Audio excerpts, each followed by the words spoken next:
In the small, isolated town of Ravenville, a thick fog often blanketed the streets, giving it an eerie and mysterious aura. The townsfolk were used to the mist, but one night, something was different.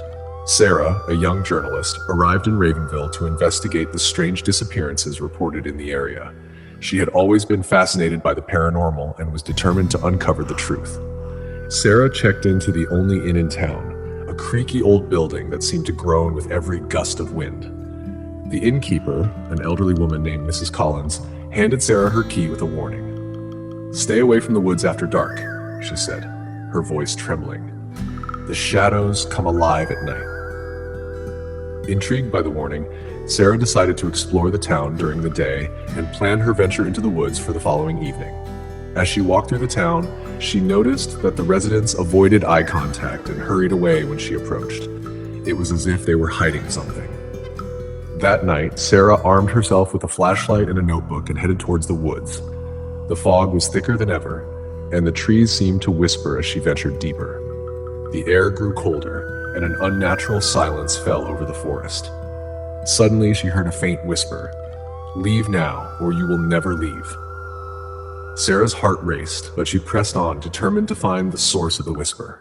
The fog grew denser, and the shadows seemed to move, taking on eerie shapes. She felt as though she was being watched. She stumbled upon an old, abandoned cabin. Its windows were shattered, and the door hung off its hinges. Sarah entered cautiously, her flashlight flickering. Inside, the air was heavy with the scent of decay. Old, tattered furniture was strewn about, and strange symbols were etched into the walls. As she explored the cabin, she found an old diary. The entries were written in a frantic hand, detailing the experiences of a previous resident named Emily. Emily wrote about hearing whispers at night, seeing shadows move, and feeling an overwhelming sense of dread. The last entry was the most chilling.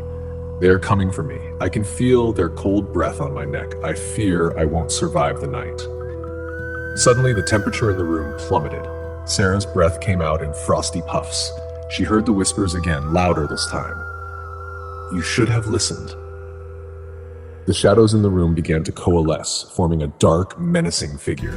Sarah tried to scream, but her voice was caught in her throat. The shadowy figure lunged at her, and she felt an icy hand grip her arm. With all her strength, Sarah broke free and ran out of the cabin, the shadows chasing her. She raced through the woods, the whispers growing louder and more insistent.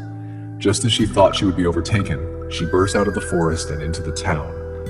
Panting and terrified, Sarah rushed back to the inn. Mrs. Collins was waiting for her, a knowing look in her eyes. "You saw them, didn't you?" she asked softly. Sarah nodded, still trembling. "What are they?" "Restless spirits," Mrs. Collins replied. "They were once townsfolk who ventured into the woods and never returned. Now they haunt the forest, trying to drag others into their fate." From that night on, Sarah heeded the innkeeper's warning. She never ventured into the woods again and left Ravenville as soon as her assignment was complete. But she could never shake the feeling that the shadows were still watching, waiting for their next victim. I hope you enjoyed the story.